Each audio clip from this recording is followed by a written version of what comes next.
Racing isn't easy, but experiencing it is. iRacing puts you in the driver's seat with the industry's leading sim racing game. Drive on laser scan replicas of the greatest racing circuits from around the world. Go head-to-head against other drivers chosen by skill-based matchmaking to ensure competitive racing at every level. Compete across all your favorite series. In officially licensed cars, engineered to deliver the most accurate driving experience possible.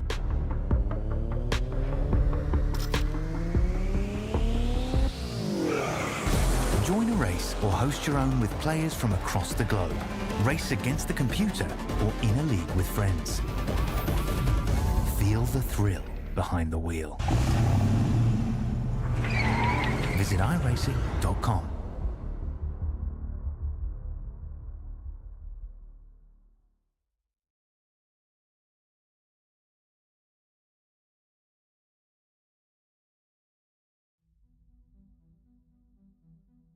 It's a bit drier than what it currently is right now in Italy. It's a track which everybody wished was run this weekend, but unfortunately when it comes to the real world, it isn't. This is Imola. This is the Autodromo Enzo Edino Ferrari, probably the greatest driver's track out there in the world. If you'd ask for a lap of the gods, this is the place where a number of people would say, I want one lap here, and I want to make the most of the time that I have. This is the iRacing Grand Prix Tour here with SimSpeed TV at the resting place of the legendary Ayrton Senna, of Roland Ratzenberger, and the last track raced by the legendary Gilles Villeneuve. I'm Jake Sperry, Jay Kennedy, alongside me for the ride here today for full Formula distance, 63 laps worth of racing here today. And Jay, you come to this track, you know qualifying is so important. Yeah, it's going to be very, very important for all the drivers as we get a little bit of a look in. Hello, everyone, and welcome along to Imola. This is going to be a fantastic race. One of my favorite tracks on the iRacing service. A track that is synonymous with open wheel racing, but it also has a great history for sports car racing as well. We zoom on in to the track. Absolutely brilliant facility. And as we say time and time again, Sperry, you know how good a track is based by whether they have corner numbers or corner names. Every single important corner is named. Tells you how good a track it is. Yeah, Tamburello chicane, the Villeneuve chicane, the Tosa hairpin, Piratella, Acqua Minerale, the Variante Alta, which does have a new name to it, and then the Ravazzas 1 and 2, 17 and 18 out on circuit. These drivers know that on this anti-clockwise circuit, which is less common than clockwise circuits out there in terms of what drivers have to deal with, what challenges they go through, this is a unique challenge that they have to go and navigate through. And there is the one and only DRS zone along that long front stretch, which winds its way past the paddock, which is a little bit more like a swimming pool at this point, heading down to Tamburello at turn 2, the 3-part chicane, which it was a very, very fast left-hand bend. Let's talk championship standings, though. This is how they line up through 5 rounds. No drop rounds applied to the 4 they're allowed. Jordan Gronkowski on top, 1168, and is clear by almost 100 points ahead of Marcel Fassbender in second and Anthony Catt in third. They are holding the charge at this stage. Everybody else is a little bit further away. Tobias Saal in 4th position with Kent Nielsen 5th and James Dempster in 6th positions. Then it's the Brazilian Norton Motta. Darren Parker is in 8th. 9th is Paulo Reagan, the 5th from Club UK and Ireland inside the top 10. And Danilo Sanfilippo rounds out that top 10 overall, not here today, racing at Imola. It is a little bit of a hit and miss circuit for some drivers. You're always looking to try and find that pace. But Jay, the key things to remember, it's full race distance, 309.3 kilometers. 2 compounds of tyre must be used here with these Mercedes W13 performances. And on top of that, DRS from lap 3 onwards, you've got to break in the opening 2 laps if you're in front. Yeah, you've got to try and break that gap early, and it's going to be very, very important. Draft is probably going to keep people in the race at this one. the general consensus around tyres for this race has been very, very clear from every single driver. One stop, there is no point pitting twice. The pit lane is too long and too slow to gain that time back. You lose about 30 seconds here, which is the longest out of any track we visit for the season. So one stop only. Start with the medium, start with the hard is almost 100% consensus. The only drivers that might start with a soft is someone that doesn't nail qualifying but has good race pace early on. They might start on the soft tyre to try and gain a few positions early, then switch to the hard very, very early on. But that's more unlikely than any of the other strategies.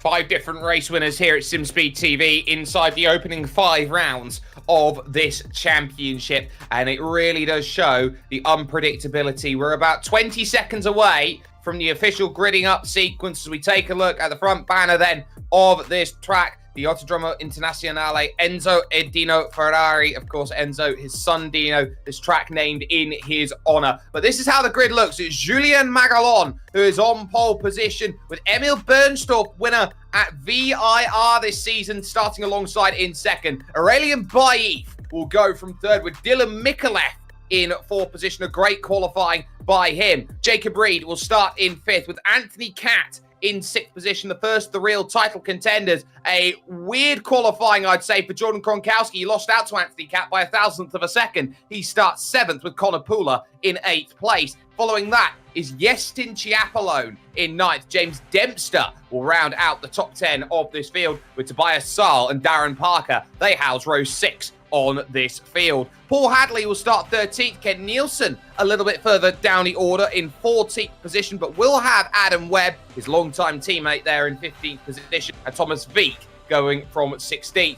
Then Paul O'Regan and Jason Green, 17th and 18th positions. The last driver to set a lap time was Northern Motta, the number 18 machine. The 3 drivers who didn't set a time have to go from the pits will be Andrea Frasinetti, Lukasz Okomski, and Nick Burke, the 3 drivers who are there towards the back. But as we take a virtual look around this Imola circuit, it is truly a fantastic place. Home, of course, to the UCI Cycling World Championships back in 2021, which ended up being won in the end by Julian Alaphilippe to get his second consecutive UCI World title. These drivers will look to try and reminisce in some of the great battles that have been here. Michael Schumacher and Fernando Alonso in 2005, one of the great all-time defensive drives, back with that Variante Bassa style chicane. But as everybody lines themselves up onto the grid, they know how important a good start is, and they know how important it is to stay out of trouble. If you break the car, you buy the car. There's not much more that you can argue except for that. So Magalon, Bernstorff, Baif, Mikulev, and Jacob Reed, your top 5 here as we look to get things sorted. There may be no Emilia-Romagna Grand Prix in terms of the real world, but here with SimSpeed TV and on iRacing, the Grand Prix World Tour starts the Emilia-Romagna Grand Prix, and we are underway. It's a great start by Magalon. Bernstorff only able to match and fall into line for third, fourth, and fifth. It gets interesting. Baif, Mikulev, and Jacob Reed, they run to Tamburello then for the first time, sliding through left, right, and the left. Everybody making it through pretty much okay through this start. Exactly what we want to see as drivers go through. Jason Green starting from the pit, but as they now head into the Villeneuve chicane for the first time, it's single file through the majority of the field. Yeah, a bit of a breakaway though, the front of the field. Our front 2 have already broken a fairly decent margin. Baif and Mikulev side by side through turns 2 and 3 sort of broke up that field a little bit, but clean start, as you said, which is great to see. A little bit of side-by-side back in the field, but for the most part, everyone is through. Interesting tyre selection. Every single driver but one has started on the medium or the hard tyre. Yeah, the one is Nick Burke, who went all the way from the back of the field, so he's going to make some places. Troubles there for Paul Hadley there, getting a big slot, and the car goes around, he puts it in the wall, and that'll be Paul Hadley's day done. He had about half a lap left for racing now as they charge on through towards Ravazza then for the first time. This is third, fourth, and fifth. Aurelien Baif down 2 places then, off the start and struggling. Yeah, he just got a slow down penalty through Variante Alta and lost a bit of ground, but he's managed to continue on. But we've got through the first lap relatively okay. every driver has finished the first lap, which is the first time we've seen that all season long. Great to see. All bar Paul Hadley, I do believe, who He's found limped himself home. in those troubles. But he is limping it back, and he will drive into the pits. Now, one of the reasons why drivers won't want to make a two-stop strategy here today, Jay, is because of the long pit lane transit time. Yeah, and Hadley's probably going to find himself in a little bit of an issue now because he started on the hard tyre. He'll have to switch to the medium, but the medium probably won't make 63 laps. Probably 45 to 50 is about the limit, so he might have to come in and do that two-stop strategy, unfortunately. He's actually going to rejoin the race on another set of hards, so he's already decided his fate there. Yeah, committed to the two-stop strategy. Up the hill then towards the Variante Alta. And this right-left here on board with Bailly. Through the right, through the left. Take as much curb as you possibly can. Now as you plateau and descend back down the hill, you're always asking yourself how difficult you want to brake here at Ravazza. Downhill braking zone. Gravity helping all the way. A little search by Bailly on Jacob Reed, who was unfazed at that moment in time going through into Ravazza 1. They now reach lap 3 of this race, which means that rear wing flap, which opens up, is the equivalent of about 80 brake horsepower, is up there. That's going to go well. Thomas Veek once again finding troubles right down the order. We take a look at the SimSpeed replay, exactly how it goes wrong. Up the hill, through the power. Is it torque? Oh, you bet it's torque in the curb. He had a good job though he's done of making sure he didn't hit the wall or damage the car too much. Just a little bit of tyre into the wall, but he may get away with that. So well done from him. He's done very, very well to not take the front wing or rear wing off the car. Yeah, he's done very well to keep himself in, but now these drivers know that here on lap 3, they have license to go and be aggressive out there. Here is 3rd, 4th and 5th at the moment. Reed still holding off then. What is Aurelien Bailly, the Frenchman, there behind. You can see there from the rear wing that these drivers are running a higher downforce package. I don't blame them here today. This is the sort of track where you do have to go out and run more downforce here, just because there is a lot of these medium to high speed corners around this circuit. Yes, there's a stop-start nature, but all of those chicanes, especially at the start of the lap, are surprisingly high speed. Now watch for the rear wing flap to open here. Lots of sparks over the curb, and this will just show you just how important it is to have yourself in the DRS. Yep, the draft is going to be so important, and already we're seeing around about 25 kilometers an hour faster, maybe 30 kilometers an hour faster than the guys at the front of the field without draft. So a huge difference. We have seen our first car retire from the race as well. Frasinetti, yeah. We'll just have a look at what's happened to him. But this looks a little messy. It does, and it's coming through at Acqua Minerale. So he was racing about then with, I believe, Tobias Saal. And watch this, through Acqua Minerale, up the hill, and he grabs the AstroTurf on the outside. And that's a heavy hit for the Italian on home soil. Into the wall then of the Emilia-Romagna Grand Prix, and Frasinetti's day is done. Keep an eye out, though, on this top 5, because it is closing in. You've got, last lap of the race, Dylan Mikulev set on that last lap from Club Oz NZ. He is right on the cusp of Emil Bernstorff. The top 2, who broke away, had 3 seconds over the opening lap, haven't been able to break away further. Mikulev has been really good in the clean air. Definitely has. He's had good pace on that early laps. No DRS yet as he passes the activation point and DRS line there, so you won't get that advantage. So he's going to have to watch out behind, because these guys are going to close in fast. Look at how quick they're coming. Here we go. Thought about it. Not going to be there from Jacob Reed. Bailly has a little search to the inside, which compromises Reed's run, but that will be fine. They will hold station for the moment, and that's just a little bit of showmanship, trying to hold into position. Your championship contenders are interesting. Keep an eye on Jordan Gronkowski. He has been really good this season. He's back in 8th place at the moment, and actually looking behind him at Yestin Chiapolo. Not often that you say these two are pretty much racing for a position. Yestin having a great bit of form here today at Emilia-Romagna in Italy.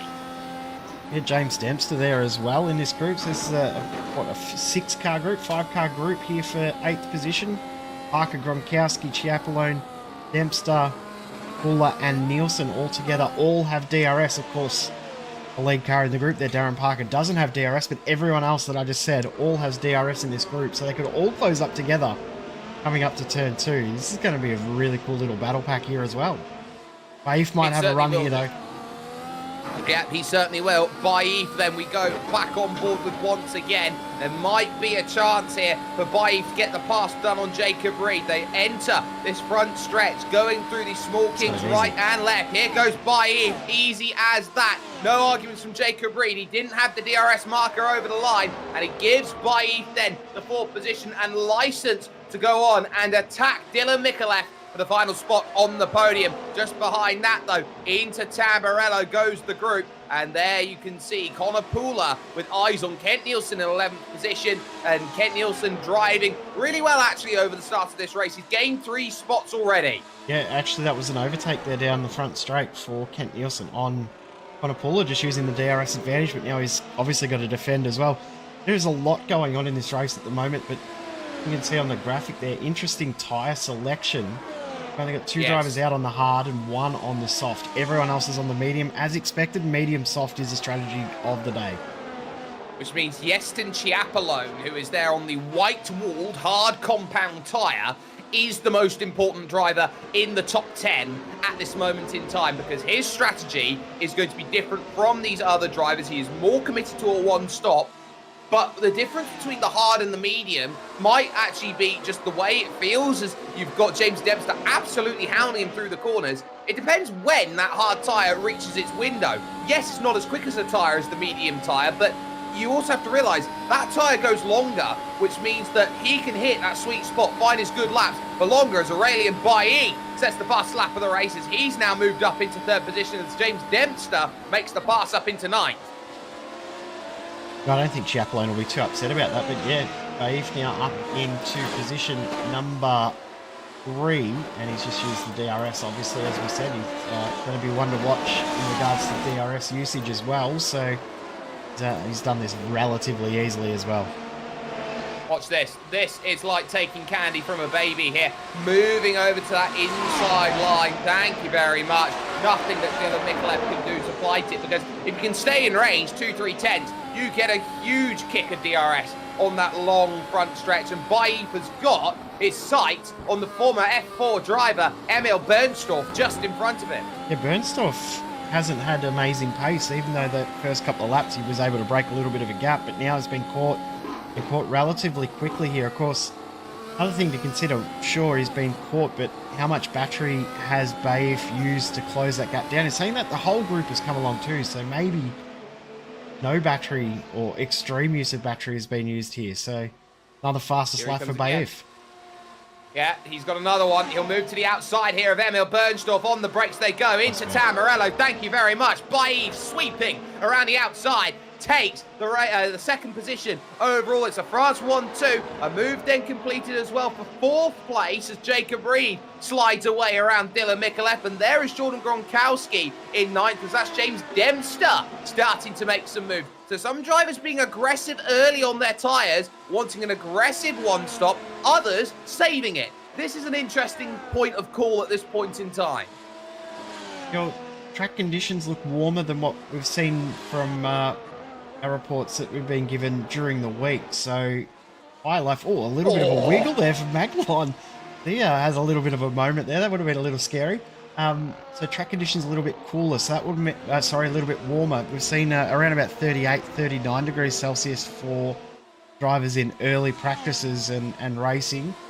But for today, it's currently 41 degrees. It's been up as high as 43. So that means that the medium tyres won't last as long as what they've done in testing and in practice races. So maybe this push hard early strategy may not be the one for Baif, and Magnelon and Bernstorff, who were looking a little more conservative, they might have the correct strategy call here. Baif does another fastest lap of the race. Do you think this potentially opens the door up, Jay, for medium hard? I would say no, because the soft tyre is too good a race tyre to waste it and not use it. So I would say probably not a medium hard. It's definitely soft tyre when you pit. It's just when you pit is the only difference.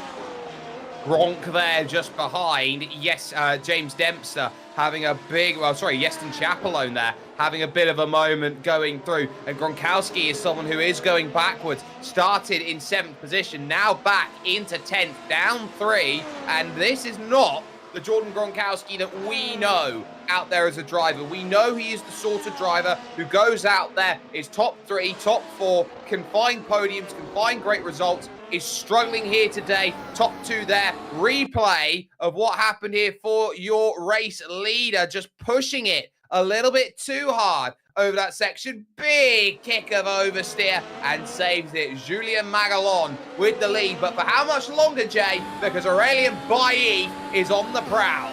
I believe him already trying to weave across and defend as well. I don't think that's going to really do too much considering the speed difference with DRS. 25 kilometers an hour faster coming down the straight, but we'll hold on to the spot. But you feel like this is a matter of when, not if, the overtake happens. Saying that, he may be able to get it very, very quickly back. Wave does concern me about his aggression, though. Has he got enough in his driving style to make the tyres survive with the aggression he's got? I can see him being the first to pit out of these medium runners. Then he's going to have to work very, very hard to make the softs last all the way to the end.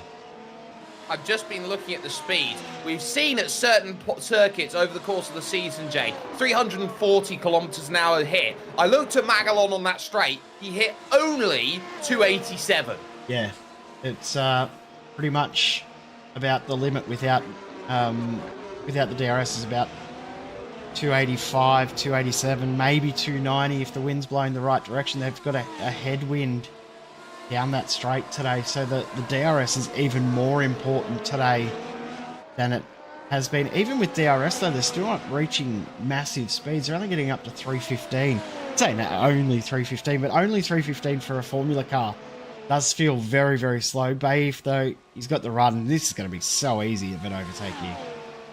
Well, just like that, Aurelien Bailly, who had dropped down to 5th position at the end of the opening lap, has taken himself just 10 laps after that to go from 5th to 1st, averaging an overtake every 2 laps. So now you're at the front. How much of a gap can Aurelien Bailly make on Julien Magalon in 2nd position? It's Emil Bernsdorf 3rd, it's Jacob Reed 4th, it's Dylan Mikulev rounding out the top 5 at the moment in this race. It feels very much disjointed in terms of race lead battle compared to championship battle, which right now Anthony Katz putting himself in the best position. We take a look back. This is Webb, Pula and Tobias Saal in 14th.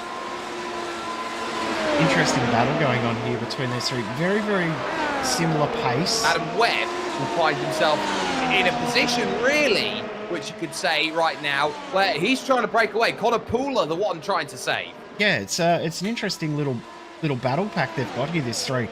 All identical in regards to pace, all identical in regards to fastest lap, give or take, all on the same tyre. So it's a matter of who makes the first mistake in this little group, isn't it? It's an interesting little dynamic in this group, and we wonder watch over the next little bit. Something's happened to Chapelone. What's the lead?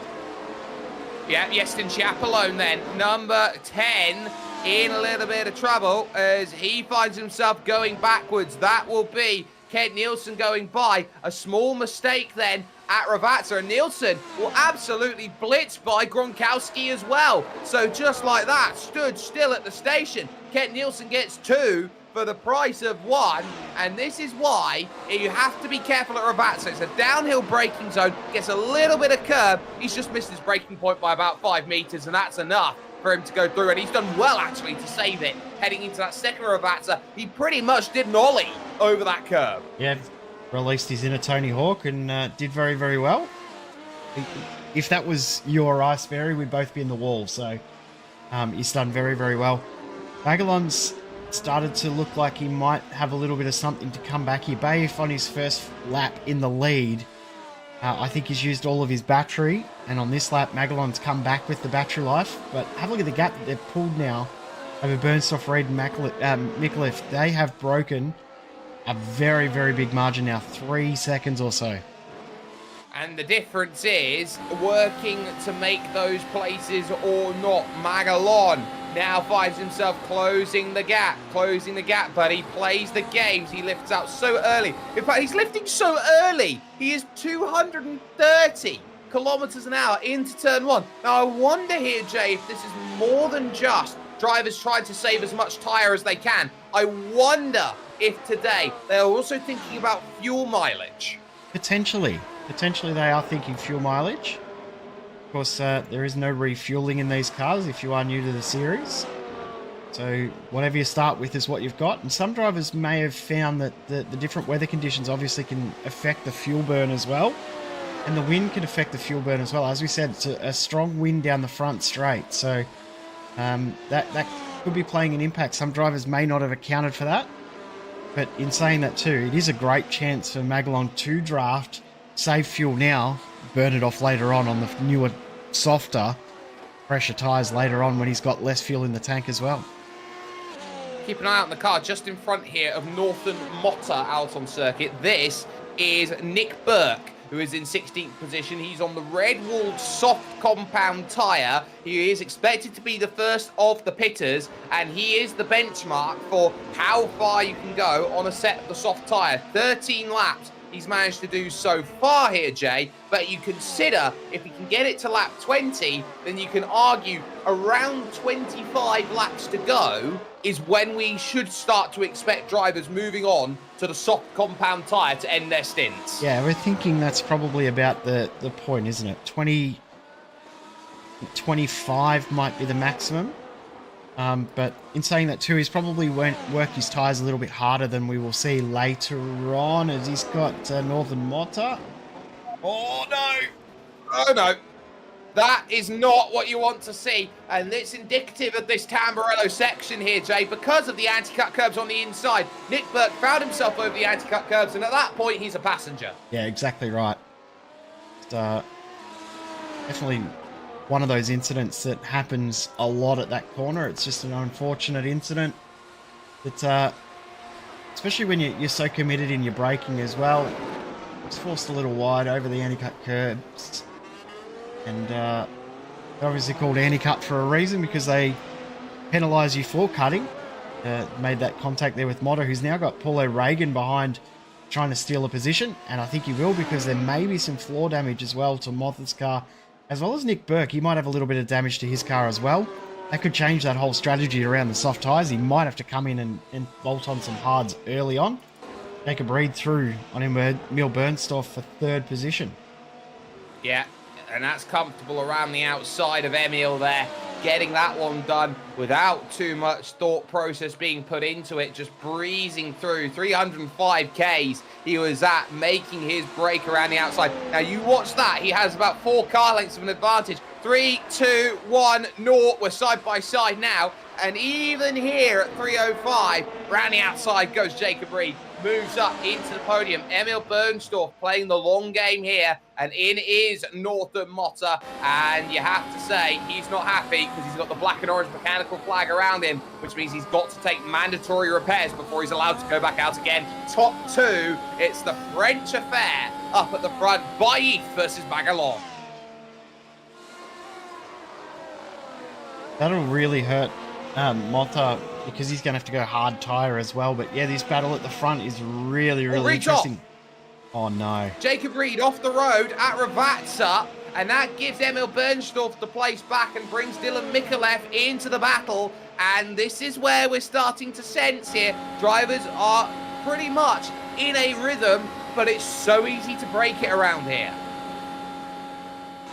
Such a committed lap at this place, isn't it? That's probably why we're seeing so many errors, because you do have to be on such a limit to get the pace out of the car. It's very easy to make that minor error, as you said before, with Chiapolone, maybe 3 or 4 meters too late on the brakes, and that makes such a difference. And I think Jacob Reed may have done the exact same thing in regards to the braking point.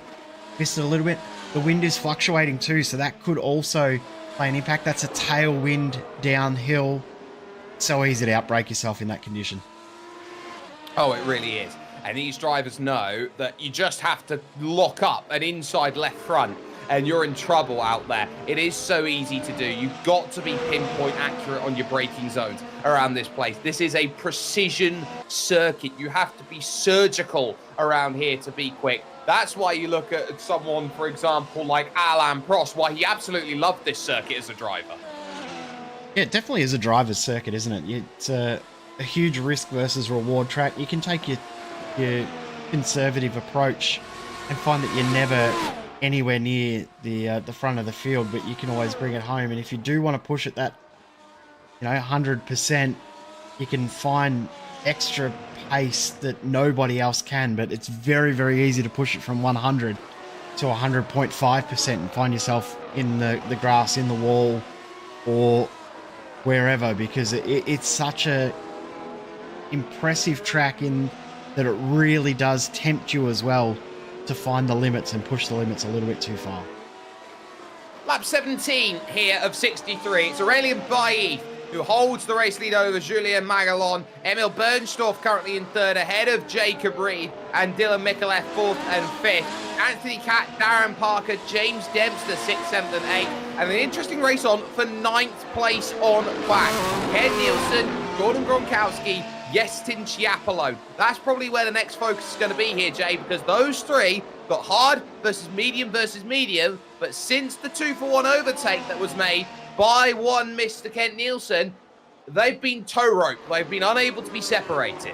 If anything, Chapelon's probably looked the quicker out of the three, hasn't he? He's looking very, very strong. Nielsen tempting Gronkowski to do a little bit of lawn mowing there. Oh, it's gone off. Oh, little mistake. Not quite as bad as we saw. Yeah, not quite as bad as we saw from Chapelon, but he's, as you said, gets away with it.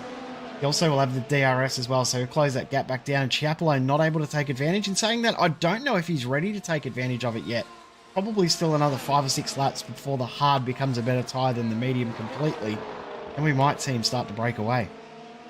Yeah, he might have to start making some moves, and I think he's trying to set this up as soon as he possibly can. Jordan Gronkowski, the championship leader, has really looked out of sorts, and this is the sort of race which is going to test the mettle of someone like Jordan Gronkowski. A race today where you're not at your best. Yes, you got 4 drop rounds, but this is what defines your championship. Not how much you win, not how many times you finish second or third, but when you've not got your A game or your B game available, how good your C game? Capitalising and getting points in the races that you can't win is what wins you the championship. So if you're not good enough to win, it's about getting the highest position possible. Drivers that throw away those races that you can't win are the ones that don't win championships, and drivers that somehow can nut out a P5 or a P6 in a race that they don't have the pace to finish in the top 10, those are the drivers that win the championship. Gronkowski, if he can get himself up to a P6, 7 or so, based on the strategy and just good race pace later on, that'll be what could potentially win in the championship. This race here could be defining in how his season plays out. Not because he's got the pace to win the race, but because he doesn't have the pace to win. A good result is better than a race win at a track that he's got amazing pace at. Does that make sense? I've just confused myself with all that talking. No, that does make sense. I'm glad. You want to get you'd rather have a good bad result than a bad good result, if you know what I mean. Exactly right. It's too early in the morning for me to try and do in-depth analysis, Sperry. It's philosophical at this point when it's this early in the morning for you, Jay. We'll put it that way. At this point in time, though, they are starting to think about, okay, where can I start finding these advantages out there on circuit? Who's trying to get what? And it's very noticeable how much some of these drivers are lifting, or not necessarily lifting, Jay, but making that traditional flick that we've seen a lot this season on the long straight of 8th gear back into 7th. Yep, using that to recharge the battery, so it's just sort of giving us a bit of an idea of how important the battery conservation is going to be throughout this race. As DRS, see the DRS light there on Gronkowski's car on the dash. So we may see an overtake here for Gronkowski on Kent Nielsen. I don't think he's quite close enough, but in saying that 0.6 of a second once the flap opens on DRS, just a bit of an idea on whether it's enough. Kent Nielsen, though, he's the fastest driver out on track that does not have DRS. So You're also running a little bit different in regards to downforce package this round from everyone else. Yeah, that certainly is a telling point that he doesn't look as good through the corners, but in the straight line, he might be someone out there who looks very good. And you can see, very importantly, with the bevel of the wing, Jay, that's your big key in terms of who's got what downforce package. Let's do one better. We can do a comparison. There you go. Lots more bevel there on the bottom wing there of Jordan Gronkowski. That indicates he's running more rear wing and more downforce. He's on a high downforce package. You've got that flat wing there that goes through. That's the medium downforce package, and that is very telling for Kent Nielsen that he is one of the only drivers out there going out there on the medium package. Remember that 2-for-1 overtake that we were a bit impressed by? I think we've just realised why he was able to make that 2-for-1 pass earlier on. Yeah. Explains quite a lot, and I've just looked at top speed throughout the race. He's the only driver I can see that has reached over 320 kilometers an hour. 327 is his highest speed throughout the race. The next fastest driver in regards to top speed, Tobias Sal, 319. Look at that. DRS for Jordan Gronkowski, and Ken Nielsen was pulling away, Jay. It's incredible, isn't it? It's amazing. 308 is Gronkowski's top speed for this entire race. He just doesn't have the top end at all, does he? He's just got nothing in regards to getting an overtake done. I think he's missed a little trick here in regards to the setup. He just doesn't quite have the top speed at all. Do you remember the 2010 Formula One season, Jay? The season finale over at Yas Marina, Abu Dhabi. This is very much Kent Nielsen being the Vitaly Petrov to Jordan Gronkowski's Fernando Alonso. I don't remember because I wasn't watching F1 at that stage. I'd grown a dislove for F1, but that love has returned. But no, I don't remember that race, so you'll have to go a bit more in depth. Fernando Alonso got stuck behind Vitaly Petrov for about 30 laps, and it cost him his first world title, or his third world title, I should say, to Sebastian Vettel, who won the race and got his first world title. So that's the difference maker there. Do want to jump up the order, though, to 6th and 7th positions in this race. This is where it's getting interesting, as we've seen it right now. Anthony Catt has Darren Parker slowly reeling himself back in. The Devil's number behind him as they head into Villeneuve chicane. Darren Parker's really impressed me this race. I mean, the fact that we haven't talked about him and he's sitting in P7 is absolutely brilliant. He's up 5 spots as well, so he's driving quite nicely and just achieving without, just sliding under the radar, which is always a good sign. You can do that in these sort of races, so he's doing very, very well. I apologise in advance if we just put the curse on you though, Darren, but no, he's looking very, very smooth and very content at the moment. He just his pace very, very consistent as well. Not looking to get the move done on Anthony Catt at this stage. Just using Catt as a bit of a way to save some fuel for later on in the race. I'll tell you what is really interesting about the livery that Darren Parker's got, because this isn't the sort of series where you can put trading paints on it and just get that going. It looks like he's got Flovis on it, and it looks like it's working, because he's going to move to the outside. This will transfer to the inside through here, and Darren Parker will be up into 6th position. Don't you think, with the luminous green there, Jay, it looks like Flovis? I love it. It's very, very cool. The way that the drivers have been able to tweak the inbuilt iRacing liveries to make things look a little bit different from what the normal is has been great. The ones that have worked out how to get the purple look on that as well look very, very cool. We've got pit stops. This is interesting. Oh, it is. And into the pits then comes Nick Burke. This is not a surprise, but Paul O'Regan is a surprise. Medium tyre runner in after just 23 laps, going to the hard tyre. That I was not expecting. No, I'm confused. And Burke has come back out on the medium. So 41 laps to the medium tyre. That sounds about right. 22 laps on the soft. That is exactly the strategy that I was thinking most drivers would be going. Oh, no. Magalon's in the wall. He's out.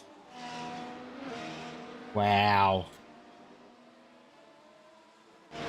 Ravazza claims another victim This time Ravazza 2, and after being at threat of losing the DRS, he loses his entire race.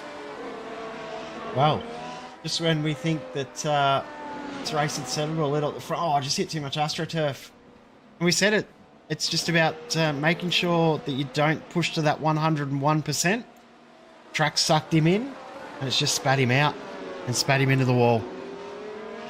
And Aurelian Baif now with a 5.3 second lead at the front of this field over this battle on screen for second and third. Emil Bernstorff looking behind him at Jacob Reed, who is trying to get himself into the picture here, running through Acqua Minerale and back up the hill towards the Variante Alta.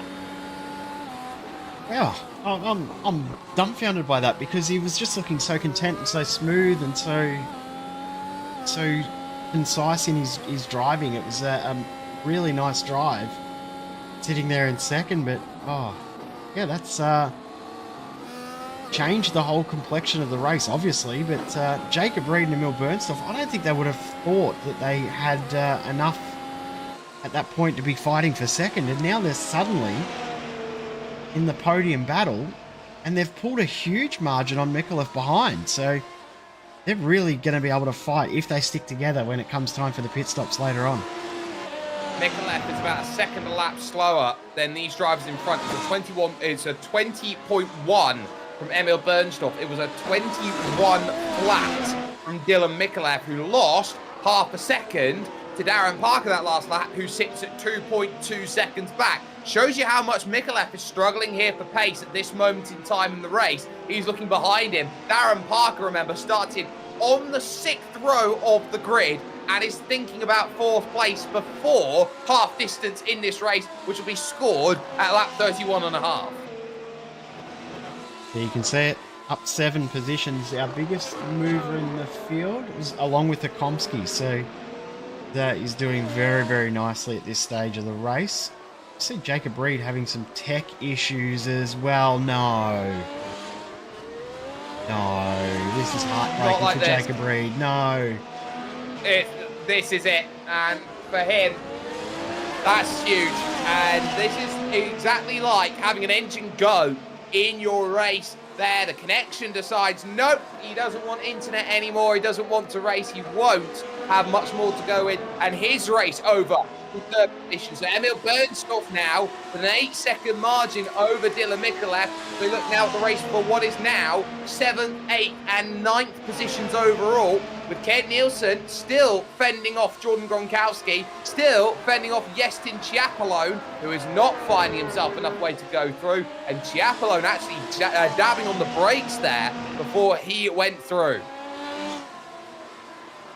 I'm amazed looking at the pace that Kent Nielsen's got that others haven't gone the same strategy in regards to aero this round. I can confirm Jacob Reed is out of the race at this stage.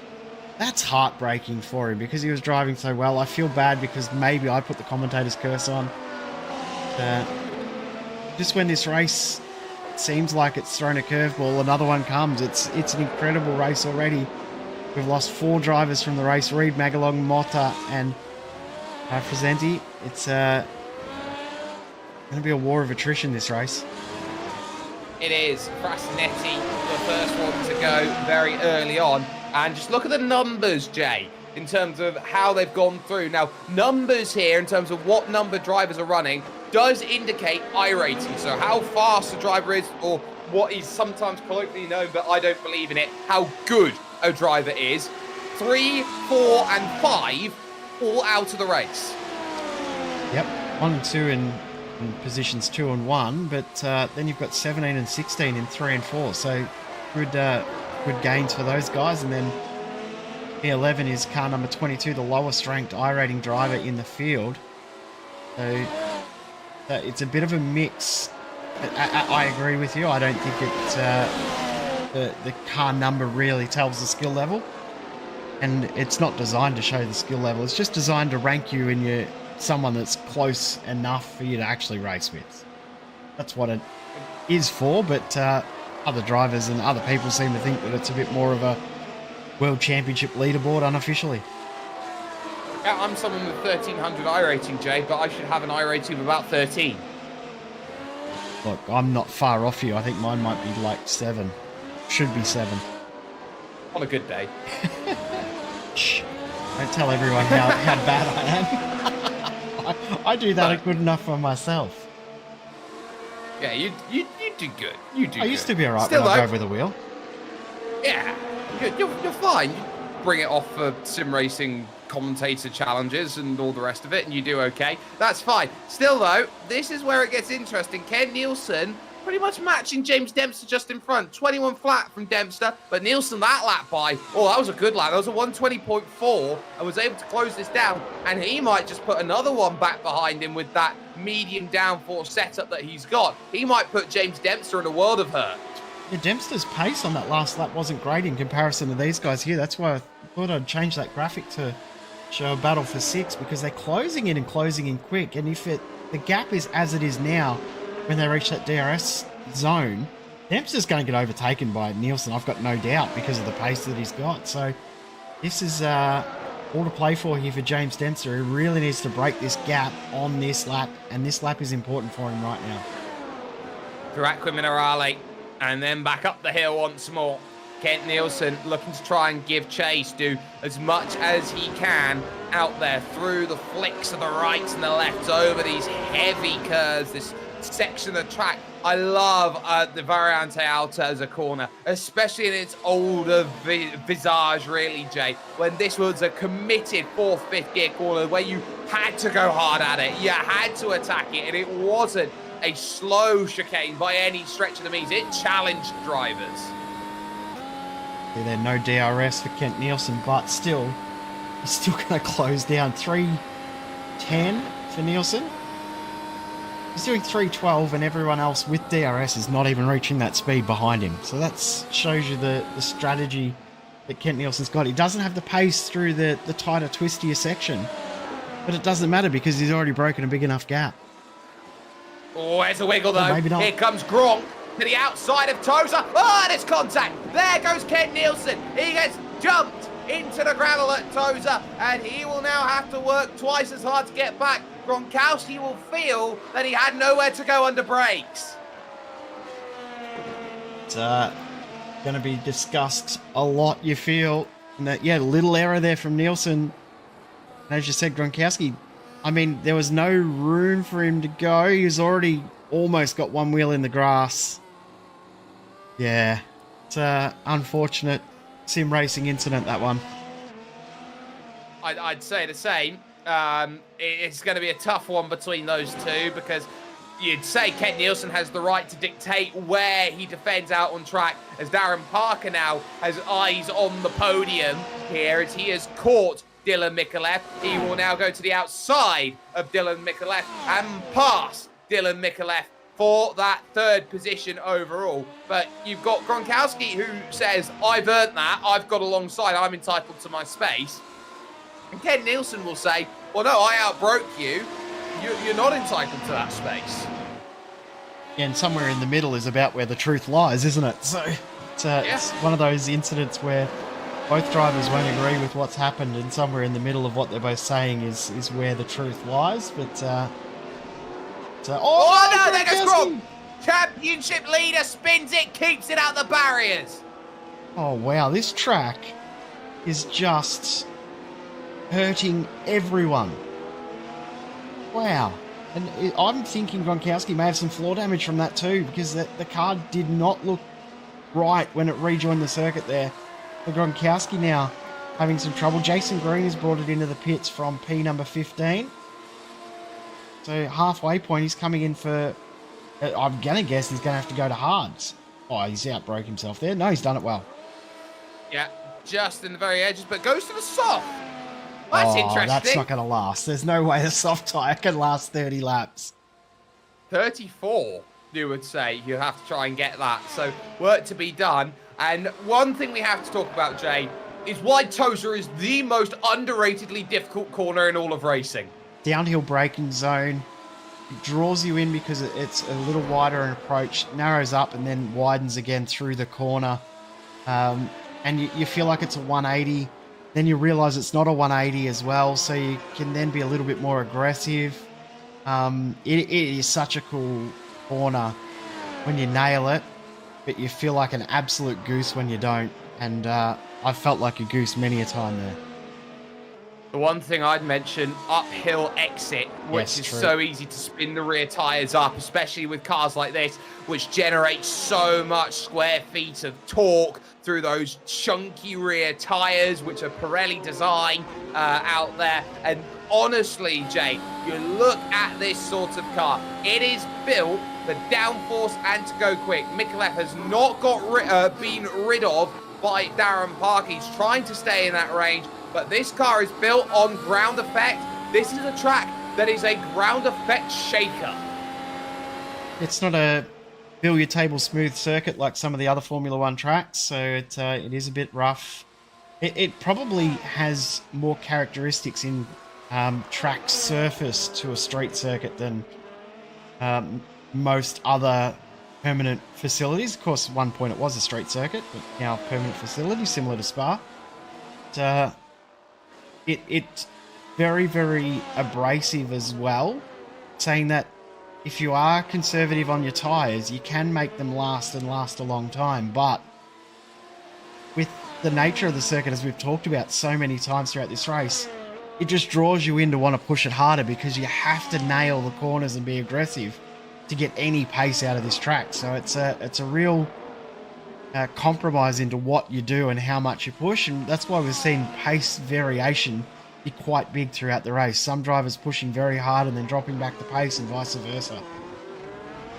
Aurélien Bailly leads this race here on lap 32. We are halfway here around this Imola race here, the Emilia-Romagna Grand Prix. His lead is not that much. It is a little bit more than that, as he will have Nick Burke for a bit of company here, which would have been a bit concerning for him outright overall. Nick Burke and Paul Hadley a lap down racing, but Aurélien Bailly with a 6.5 second lead over Emil Bernstorff. Darren Parker is a further 10 seconds down the road, having started 12th. Up into the third position. Dylan Micallef then is fourth. It's Anthony Catt in fifth, ahead of James Dempster in sixth.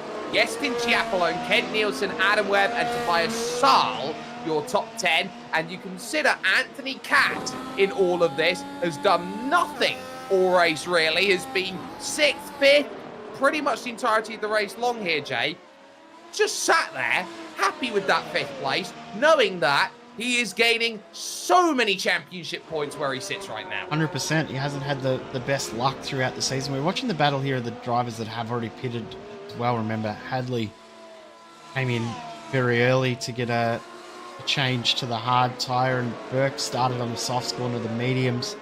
And they're behind the race leader in Baif. But yeah, as you were saying with Anthony Catt, he hasn't looked to defend positions. If someone's got more pace on him, he's happy to let them go and draft in behind them, but he's just been very, very content matching his pace lap on lap. It's just very, very consistent as well, so he's doing a very, very nice job. Nick Burke here probably has a little bit of an advantage in that he's got DRS from the race leader in Baif to hold off this spot from Paul Hadley, who probably has a bit more pace on him at the moment.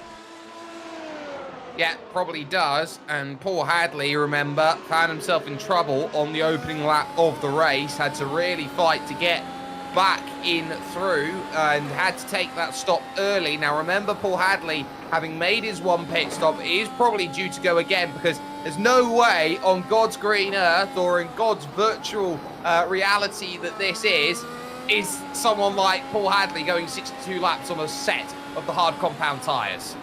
I mean, the positive is if he's going to do that many laps on a set of tyres, you'd want to make sure it's the hard. But yeah, I don't think that we will see him make it all the way. He might pit with, say, 10 to go and try and steal the fastest lap of the race. I mean, there's no bonus points in this series for it, but there is some very, very good bragging rights to steal that fastest lap. At the moment, the fastest lap is from Baif with a 1:19.2. Only three drivers that are still in the race, I should say. Three drivers that are still in the race have hit that 1:19 barrier. So, is the move done? Oh, just like that, down the inside, making that one happen. Paul Hadley jumps up to 15th position then with that pass. And he really had to be forceful there in terms of the way he made that move on Nick Burke. And I think it shows that this is the sort of circuit where if you want to get it done, you are going to have to get your elbows out a little bit. Yeah, the aggression levels have to be there. You can't just be content with holding your spots. If you want to get forward, you really have to show some aggression. Doesn't have to be a huge amount, but just have to show a little bit. We've seen a few drivers do that, but you've also got to manage that aggression level. Oh, look at how much of a gap he's already pulled too, Paul Hadley. So pace is definitely much more in his favour. Yeah, the aggression level, though, has caught other drivers out in this race. A few that will probably want this race to start over again and have another crack at it. It has not gone in their favour at all.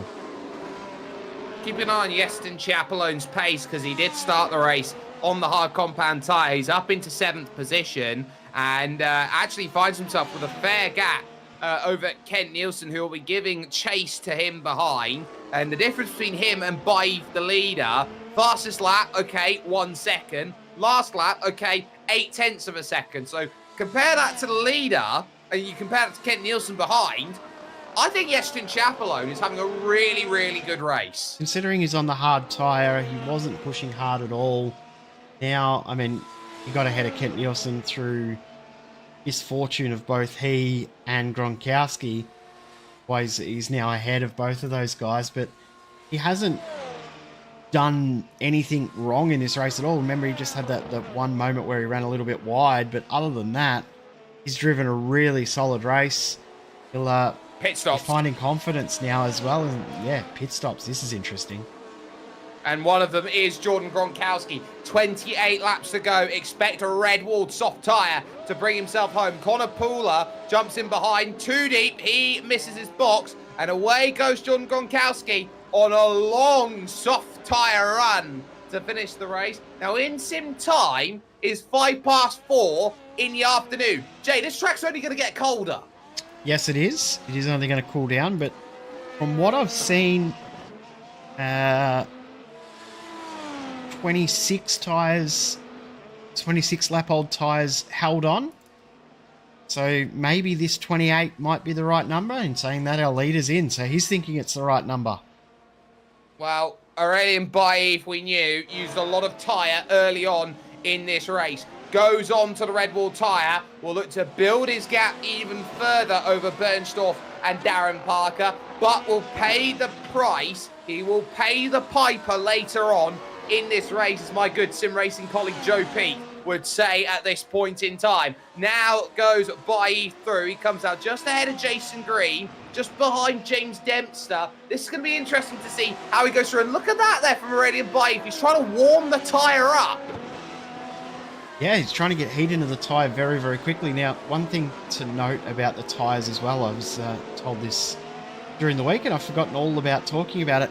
The soft tyre that we run in the iRacing service is the C4, which would have been the medium tyre in the real world this week. So this is the equivalent of running the medium at Imola in the real world. Gee, that was close to a slowdown penalty for him there. So the hard tyre is what the medium tyre in sim is the hard tyre that would have been run in the real world, and the hard tyre would not have been run at this circuit in the real world. So we don't have the variant compounds. Yes, the hard tyre. We don't have the variant compounds like they do in the real world. We run what is always the C2, C3, C4. So if ever you're wondering about that, that's what we run. Is no one into the pits from the front of the field this time. See what this first lap... Let's see what this flying lap is here for Baif. I'm thinking we're going to see a 118 here. Nick Burke has been in the pits for over 50 seconds, so I think his day might be done out there. I think he might have found himself into troubles. Baif flying around then as we take a look on board for a flying lap. I can confirm Nick Burke has run himself into troubles, and those troubles were coming out of Aqua Minerale as Baif takes the Tosa hairpin, flick at the gear through the middle of the corner, back up onto the power, charging up then towards Piratella. It plateaus here. It's a fast left-hander, and then you're descending back down the hill through the forest and in towards Aqua Minerale here. Double apex right. Brake as you go through. Watch out on the curves. Up the hill then as you now try and charge. Gronk as the fastest lap of the race, and now 10th place to boot. Up through the right and the left, the Variante Alta. No Variante Bassa on this line, but now down towards the Ravazzas. You can sense how quick Baif is. That's Anthony Cat just in front of him. Yeah, that lap from Gronkowski looked really, really good. But this lap here should be new fastest lap of the race, looking at the sector times. Into the pits comes Mikulev from 3rd position, so there's a position gain straight away from Baif. We're into the 118s, 118.1. He is on one at the moment. He has got pace and he's got it to burn. There's Aurelian Baif, and it's on course to be 6 different winners in 6 different starts. Now, this is what happened to Nick Burke, and it's a delayed hit. He grabs the anti-cut curb, throws him out onto the AstroTurf. He grabs it, saves it, flicks a gear and loses it. Cliff away. Chiapolone, long stop. He's had to change a front wing. Chiapolone has, so that's dropped him down the field. Kent Nielsen away. He's come out right behind him. Where's Gronkowski going to be? Because they're going to restart their battle from before. Oh, they are. And here comes Gronk down the straight, 286. He's going to fly past one. He is going to get past Kent Nielsen. Oh, here That's we go. big in terms of these two. So Kent Nielsen now will be pretty much eyes, pretty much like the eyes emoji, going, oh, that's Gronk. I want to get back at him. Yep, he's going to have to try and get that move done, but we've seen how good a pace he's got down that front straight. He's just got to get into that DRS zone. Downfall he's got is that his tyres are not up to temperature at the moment. As Tobias Sahl, who has had an extra lap on these tyres, trying to get past Adam Webb, who we haven't seen too much of him this race. He's just been content driving around, lapping around by himself for the most part. Doing a very, very good job. Into the pits comes Anthony Catt and James Dempster from the front of the field as well. Yep, so those two dive in. Aurelian Baif now up into 3rd. And their stop's going to be interesting in terms of where they come out in regards. And Mikulev is in a 2nd time in a row. Oh, no. Did he get caught speeding on pit exit? That's what's the only thing I can think of. I can't see a black flag beside him. So whether... Oh, he's changed back Maybe... onto the medium tyre again. By mistake. He's changed from medium to medium. Oh, no. That's... Oh, that's that. And we've heard drivers struggling with their pit boxes and their pit crews over the course of the last season or so with the introduction of, for example, auto refueling. Might be something like that that's caught Dylan Mikulev. When you race Club OzNZ, it's very easy to forget that you checked a box. When you're sleep deprived like we are in the OzNZ region, I do know he's from Australia, so a 5 a.m. race start on a Saturday morning is very, very easy to not wake up when the alarm goes off. So remembering to change a tyre compound, I feel absolute sympathy for him because it's very early for us. Well, the difference between you and Dylan Mikulev, Jay, is that you have to hear the roar of a Shelby at 3 o'clock in the morning. Yes, I do hear a roar of Shelby. Actually, no, she slept very, very well this morning. So she woke up at midnight and still asleep now. I'm very, very happy with a little Shelby. Talking about my newborn daughter, if you are wondering what we're talking about there. Yeah, and we are seeing now John Gronkowski, and just behind him, Yestin Chiapolone, who he's got through on. But look at Yestin go over to the outside and saving the energy recovery system. That's the rain light flashing on the back of this car. Rain, yes, it's still soon when it comes to iRacing. Yes, I know it's very, very wet here. There's no Formula One race here over the course of what is going to be going on this weekend, but the Grand Prix Tour goes on regardless.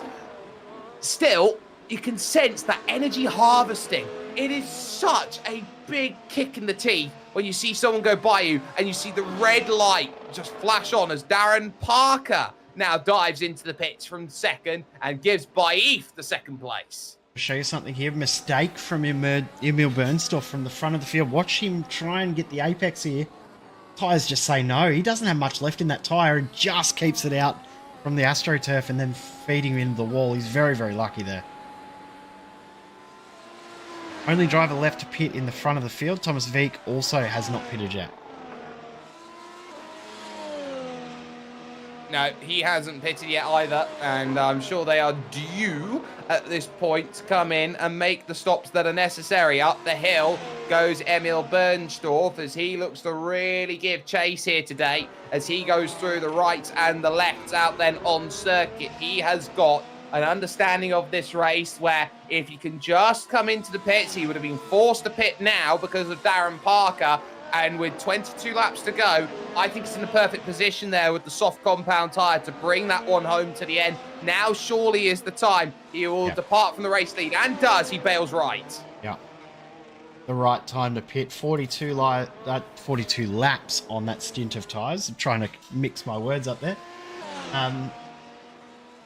So Darren Parker, as you said, was the driver that's forced that pit stop. We'll see where they come out. Bernstorff still... he's missed his pit box. I've just seen it on the timing that he's had to reverse the car. So he's away now, but he had to reverse. That's cost him about 2 extra seconds. He should be okay, but the confidence is gone for Bernstorff. That mistake we saw just before on the replay and then missing his pit box. He must be a little concerned about Darren Parker coming up from behind. It didn't look like he missed it. That's one thing. I think he was just a little bit slow down the lane. Had to try and slow down, adjust something as he was going down through maybe. That could have been something in the mind that he didn't have something that he wanted as he was coming for his pit stop. Darren Parker now in third position. 8 seconds to chase down. It's a long road to chase down those 8 seconds on Emil Bernstorff. And Emil Bernstorff, let's remind everybody, that had a podium last time out we were racing. And on top of that, won the second round of the championship over at VIR. Yeah, he's been very, very quick throughout the season. So he'll be looking for another podium. Got to eliminate these couple of mistakes. Hopefully for his sake, he's got them out of his system now. Sometimes you almost need to make a small error to get it out of your system, regain your confidence, regain your focus. Sometimes when you're just in autopilot mode, the mistakes roll in. Need to do something to flick it back into gear mentally. A couple of errors can do that. And I just went back and watched his pit stop again off camera, and I do see exactly what you said. It wasn't a reverse. It was just a very, very slow trundle to his box to make sure he didn't have to reverse the car. Yeah, safety first then for Emil Bernstorff, wanting to try and consolidate this second position, and with the rotating carousel over at the front of the field over the course of the first 6 races, second's not a bad result, as Mikulev after that second stop is only just fighting. That was devastating for him because he was on for a top 5 and now he's fighting here to get himself back into the top 10, Mikulev. So very, very unfortunate, but gets on through on Lucas Akomsky, who himself has driven a pretty decent race as well. Kept out of trouble, kept it clean, kept it smooth. Currently in position number 11. But the important factor for him, he's up 10 spots. 10 very good spots for Lukasz Akomsky, and he hasn't done it all by making overtakes. Look at the attrition factor in this race. We have lost 5 drivers here today. Andrea Frasinetti was the first one, Northern Motta the second, then from second position Julian Magalon, who could have challenged Aurelian Bailly for victory today. Jacob Reed having the most unfortunate technical issue out there, the internet connection going, and then Nick Burke having the big accident out there up the top of the hill, as that cost him a shot of finding a finish here today. We look at the biggest gainers in the field. Akomsky, Darren Parker is up 9, and Kent Nielsen up 6. Those 3 drivers alone have gained 25 places in this race. I've heard from Jacob Reed as well. Wasn't an internet failure. His PC decided to give way on him. But he did provide us with some good news. He's got a new PC coming next week. So hopefully it's the last time we see him have these tech issues. Because it's not the first time we've seen that happen for Jacob Reed as well, which is what makes it so heartbreaking. We'll see him back next week. Hopefully, new PC, new gear. Sometimes it brings about a good result, a good change of fortune. It's nice to know that Jacob Reed's computer resembles a 2000 Prost engine at this point in time. It just always goes up in smoke. 2023 McLaren. Oh, yeah. Yeah, I'll give you it. Yeah. There's Tavia Asal at this moment. Down the hill, Acqua Minerale looking at Kent Nielsen, but he will also find out why Kent Nielsen's the toughest driver in this field to overtake so far. Only one reason why he's been the toughest to overtake. It's the difference in the rear wing. You can see it quite visually there as he's following. I think the yellow and the green made it very, very easy to see. The curvature is probably the easiest way to describe it of that rear wing. Sal running the high downforce package with the extra curves in the wing. Very, very straight edges on Kent Nielsen's car means he's running the medium downforce. And you'll see half a second when they cross the line, Kent Nielsen's just breaking away. More speed without DRS than someone that's got DRS is incredible. And it still has confused me as to why he's the only driver that's gone that strategy. There must be something in it if he's able to hold position so easily, but not lose ground throughout the rest of the lap at extreme measures. I think it's down to driver preference, really. Probably. You've seen a lot around this circuit of drivers scared to put the power on, scared when they don't have that downforce to go through. And I think, really, Kent Nielsen's shown here today, Jay, that he's the only driver who's got confidence underneath his right foot pedal and his two hands, his left and his right, that he can steer through and keep speed as he goes on around this circuit. Not everybody can. That's why most drivers here today have gone on to the high downforce set. Well, it probably comes back to what we were talking about before as well, where this track loves to suck you in and potentially spit you out too. So, yeah, confidence around the high downforce just to make it a little bit easier. May not be the fastest car, but it does give you the most confidence and the easier to drive over what is a very, very tough race. I mean, one thing about this track that we haven't talked about, there is no place to rest here. The longest straight on the track is 3 corners. So you don't have a straight section of road where you can just chill, take a breath, grab a drink. There's nowhere at this track. You can't even, reach over and grab a drink because you're always turning the wheel.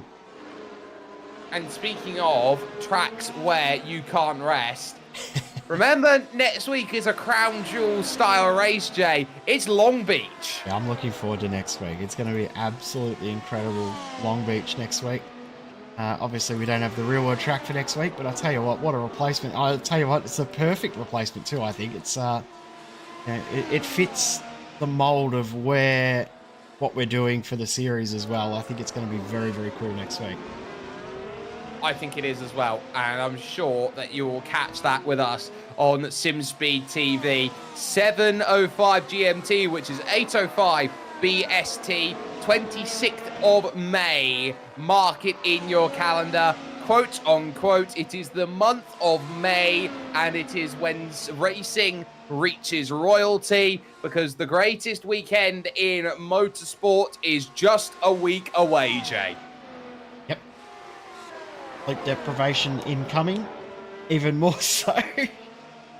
It's a fun weekend of racing, isn't it? Of course, you got the Grand Prix 500 and then the 600 in NASCAR as well. So it's a huge weekend of racing, and if you can watch all 3 races back to back, you've done very, very well.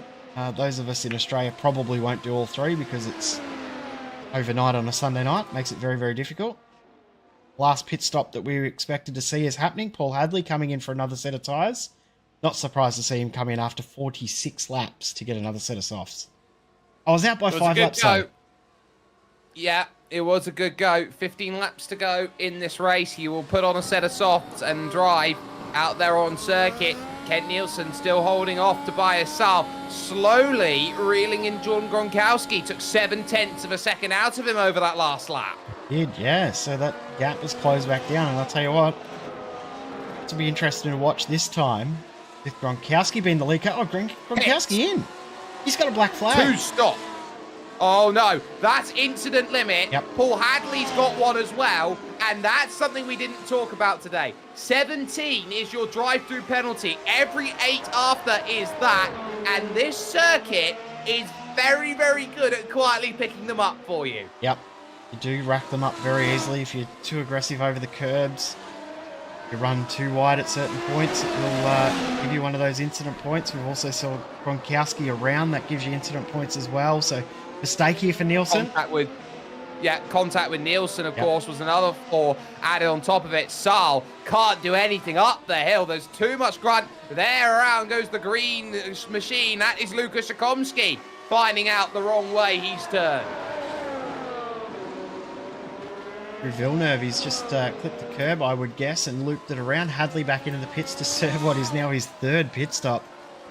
See if we can work out what happened here to Akomsky, because it's a strange pace to see, a strange place even to see these cars around. Usually it's something you see more touring cars and sports cars. You don't see that in Formula cars too often. No, just too much curb on the inside. Can grab that back. And that's why he's dropped a little bit in the background. That's Mikolev. Mikolev in the background, spinning it around. And that at the final corner there of Ravazza 2, a big, big notice that every corner bites. It's just turned into something absolutely bizarre. Again, too much curb.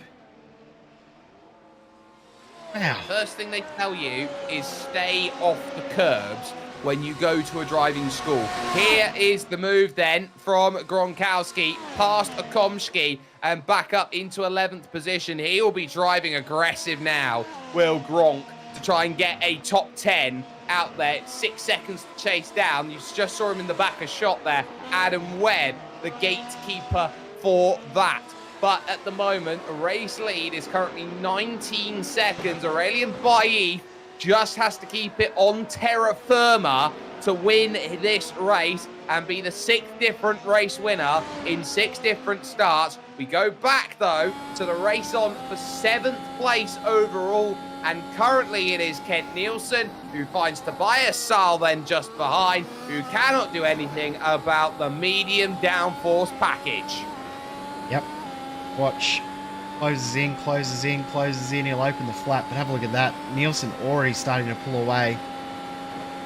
Reaches top speed there to Saal, 311. Nielsen's still going, it's 313, but he hit that earlier. So, yeah, Saal's got to do it at some other point in the lap, and then hope that he can break a little bit of a margin. It's going to be almost impossible for Tobias Saal to get this spot, but he's going to try his hardest.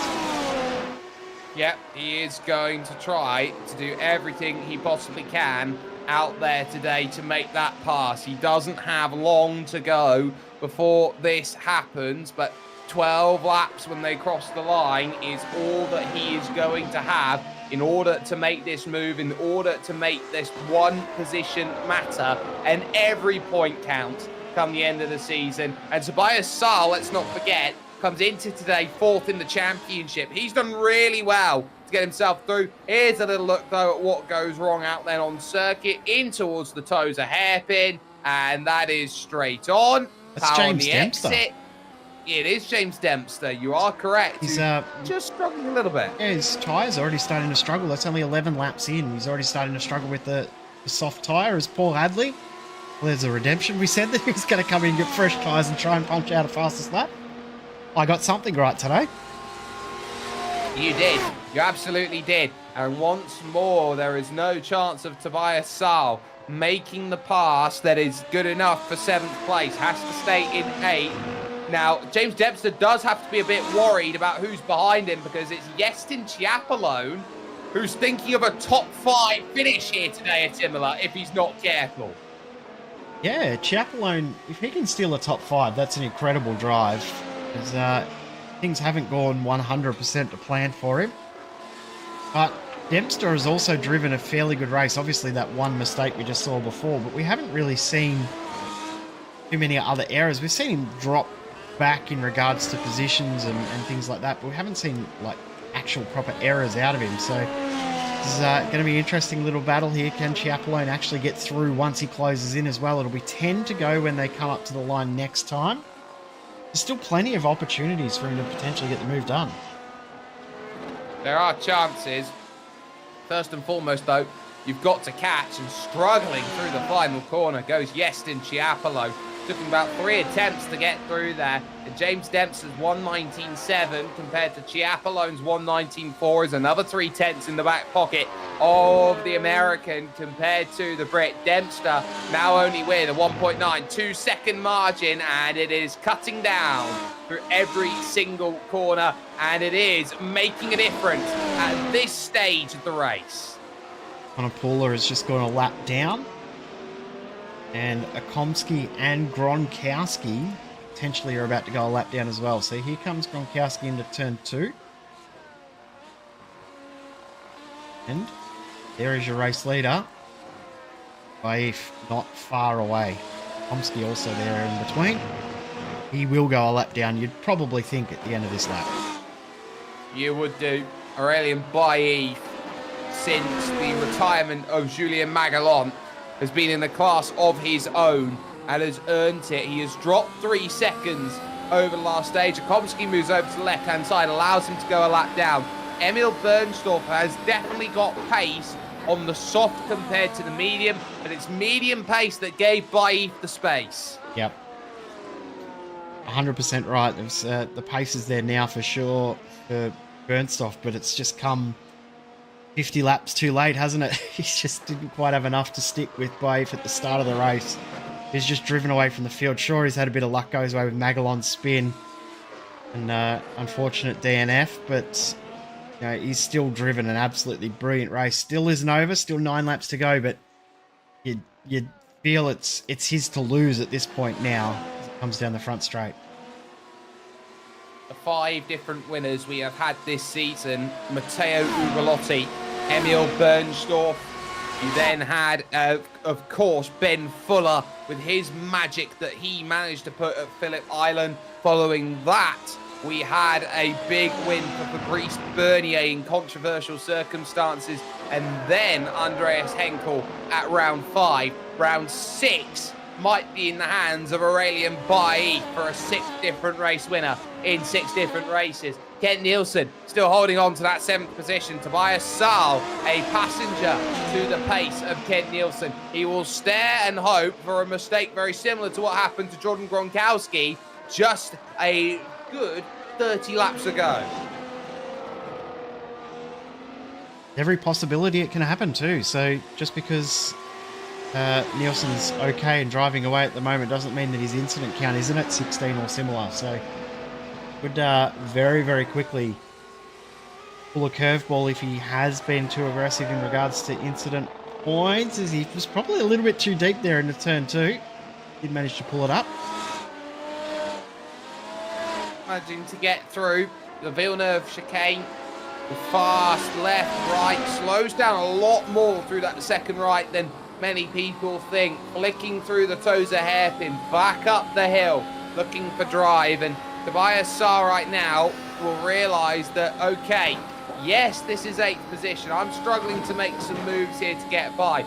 But at this point, Tobias Saar probably would take an 8th place, knowing that Kent Nielsen has been lightning and has actually come up with a really, really good strategy here today, that because it's so off the wall that nobody thought of it, it works for him. Yeah, exactly right. Probably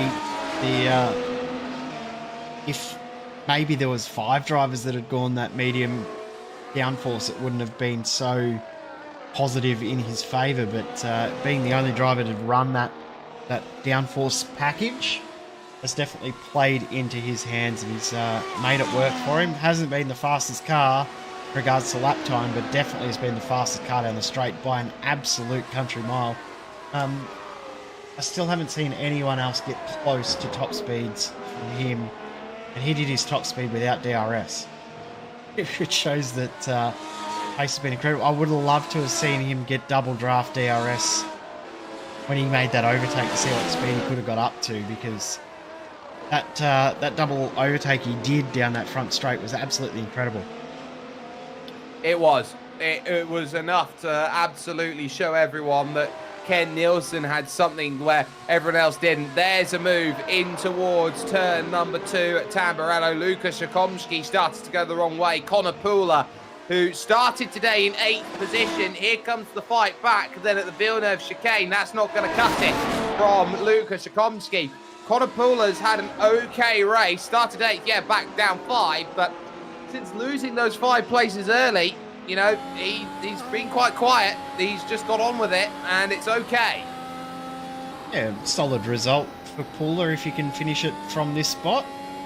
Sure, it's dropped positions, but I think if you can finish the race in these races is often a pretty good achievement. So finish the race and then finish with a clean car in a very, very competitive field.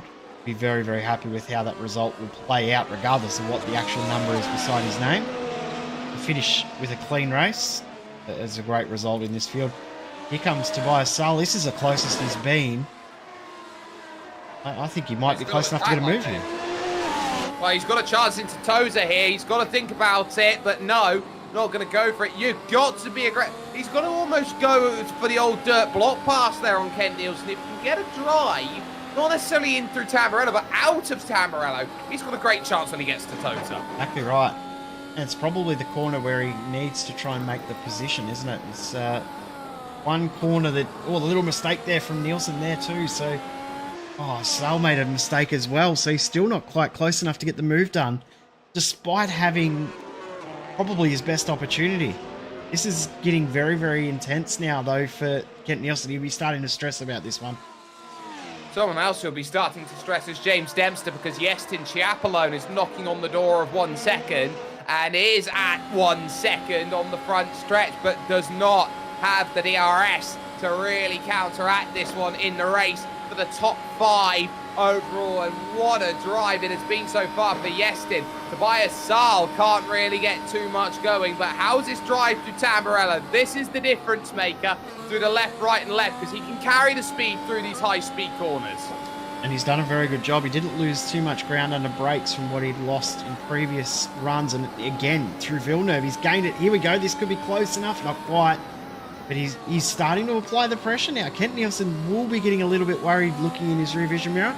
We're at the point too where the soft tyres are starting to hurt. They're at 20 laps old for both of these guys. And the pain will be starting to show. Medium downforce, soft tyres that are hurting. That could be the downfall for Kent Nielsen. These final 5 laps are going to be very, very difficult for him. He's going to have to be very gentle on that right foot. 5.5 for those drivers at this stage, knowing that they've got to push on and really challenge. There are 2 races on, one for 5th and 6th, the one for 7th and 8th, which is on screen right now. Yestin Chiapolone this time will have the DRS to go and attack with on this lap. He now puts James Dempster on a clock as this race for 7th and 8th position once again stays close, stays right there, and Tobias Sal with a margin that he wants to go and get it done. Yestin having to jump off the power then as he went in towards turn 1, nearly had a run. Next lap he'll have it for sure. He's that close. Yeah, he's right there now, isn't he? Chiapolone should be able to get this done, you would think, because Dempster doesn't look like he's got anything left. Something's happened to Akomsky. He's slow. Might have been just a slowdown penalty for him. He's just got out of the way rather than try and continue on and slow down. So he stays out of the way. That's fine. But down the hill, Yestin Chiapolone looking at James Dempster for this top 5. Flicking through the right. Oh, there he goes. Dempster's gone. Round he goes. Just like that. The pressure told too much. Wow. Just when we thought this race couldn't have any more big curveballs, comes another curveball. Absolutely incredible race this has been in regards to dramas and storylines. And Chiapolone somehow has got himself back up into the top 5. That's an incredible drive from him. He's driven lights out, replay, up the hill, Acqua Minerale, over the curb, gets a little bit of air on that left rear tyre, and the compression damping strikes. Yep. And he didn't hit the wall, which I guess is the positive to take away, but there may be a little bit of floor damage. You can see he's dropped off the pace. These guys, I think he's just going to cruise on home and solidify that 8th position. 4 laps to go. Is Tobias Sal able to get this move done? I think he's going to try, but I don't know if he's going to be able to do it. He's not close enough just yet, and he needs a 10th to make it happen. Speaking of drivers who need a 10th, Adam Webb finds the pass on Dylan Mikulev, the exchange for 9th and 10th, and those drivers aren't safe because you're going to have a Matador waiting just behind them in that 9th, 10th, and 11th battle, because there is someone called Gronk who would love to make 2 places up in the final few laps. Yeah, you want to get as many positions as you can to try and get yourself some more championship points, which are going to be very, very crucial come the end of the season. Gronkowski will be looking to get these done, and he's probably close enough to get this done on Mikulev, who's lost all of his confidence over the last little bit. Yeah, he had that spin, and I think that's taken the edge off of the way he drove, and he drove so well at the start of this race. Did one Mr. Dylan Mikulev, but now you start wondering with Jordan Gronkowski, knowing that he's had to not only deal with contact, not only deal with a spin, not only that, he's had to deal with a drive-through penalty for too many instant points accrued, and he still might get a top 10 out of this, and this might be the moment where he does, because he is on the power, he is searching for a way through, and he will move to the inside and say, this is my top 10 and my championship to lose with no Marcel Fassbender here today. He has got to make the most of it, and he has done. Beautiful overtake as well, and is he close enough with enough time left to get Adam Webb? 2.5 laps for these guys still to go. You can see just in the background, Babe, so you've got an extra lap over him for now. And Gronkowski, you'd think the pace that he's got, he might be able to get this done. Yeah, has made these soft tyres work in his favour for now, but Adam Webb, someone that can make the tyres last as well. Also not easy to overtake. He does have very, very wide elbows. He has wide elbows and a heart of pure gold in terms of the way that he fights out there on these circuits. And I wonder if he's got the same sort of down. In fact, he would have the same downforce package here today as Ken Nielsen. Remember, their teammates, they run exactly the same as they go through. That's a medium downforce package, and that is going to hurt Gronkowski if he wants to get by. One positive that Gronkowski has, though, is he's been very, very good and strong under brakes. So doesn't have DRS yet. And now Barney waves the white flag for our race leader. Baif starts the final lap. There is Aurelien Baif, who will put then one Dylan Mikulev a lap down in a race today where he was pushed in the opening stages. He couldn't do much. Tobias Saal is all over going through Acqua Minerale. The one driver there in front of him, Kent Nielsen, he is trying to put him under so much duress over these final lap and a half that he's got to try and do it. But he knows that he is up against the medium package, and those two drivers, Nielsen and Webb, look like they have something to say in terms of how you are supposed to really sort out this Imola circuit. Aurelien Baif will crest the hill over at a Variante Alta here, the highest point on the circuit, running towards Ravazza and some of the nicest housing in the world today around a race circuit. Down the hill he goes. He held off Julien Magalon. He put Emil Bernstorff away, and he has walked home with a victory of the highest caliber. He is one of the sensational six different race winners. Aurelien Baif takes the Emilia-Romagna Grand Prix. What a great drive. From start to finish, he drove absolutely beautifully. Absolutely deserves the win. And Emil Bernstorff's going to hold on for second position as well, which is a brilliant effort from him. Thoroughly deserved. He will finish second place. Darren Parker will pick up third as well. This battle is still going. I think it may be settled. It's going to be very difficult here for Tobias Saal to get through. Needs a mistake to get this done, you would think. Well, it's either that or dive deep on the brakes, because remember, he will brake later with a heavy, a bigger downforce package, and he's just not close enough. Through the final left of Ravazza 2, is there anything on the talk? No, there isn't.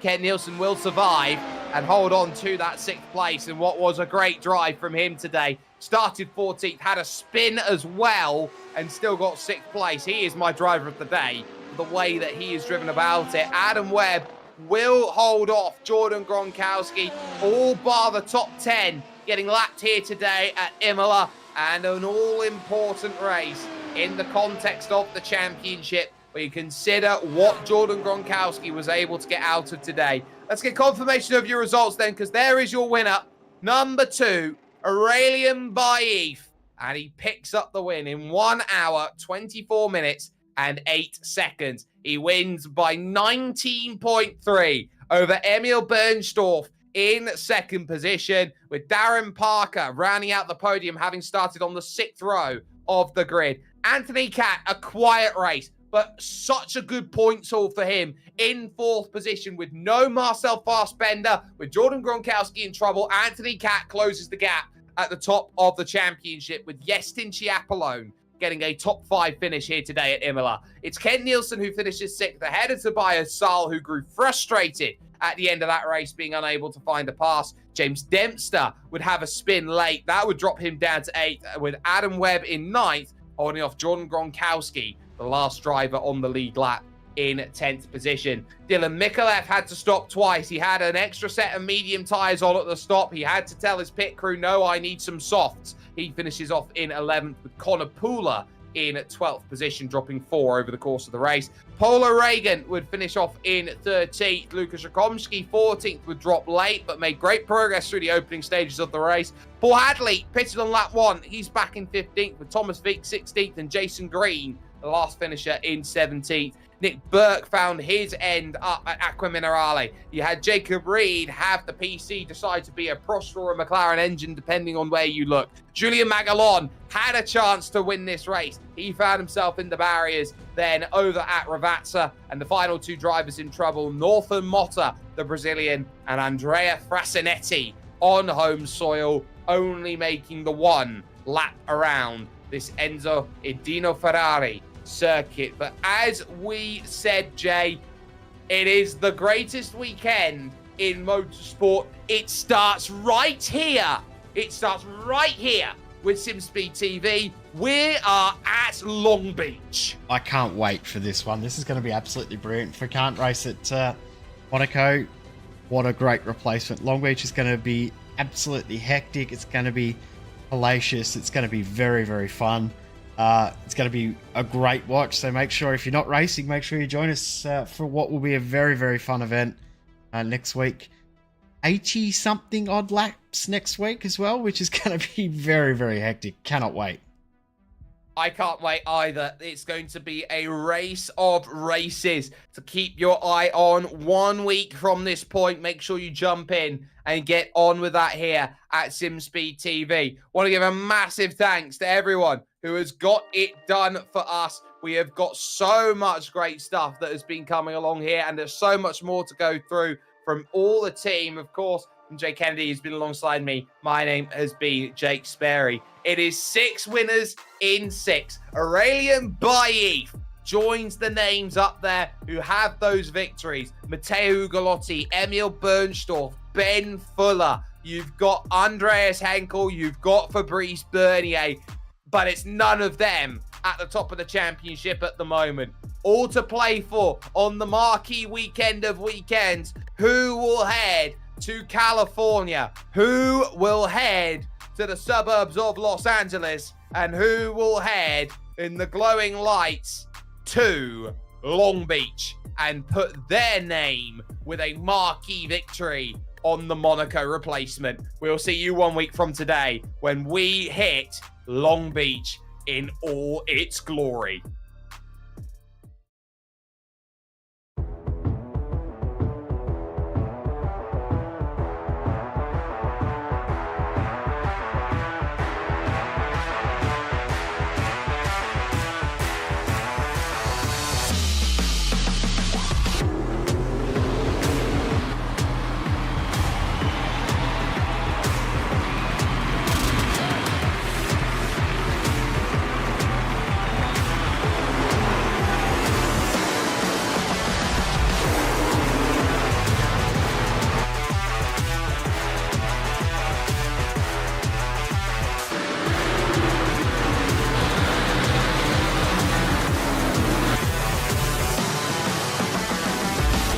World of Outlaws Dirt Racing is available now. Download your copy today.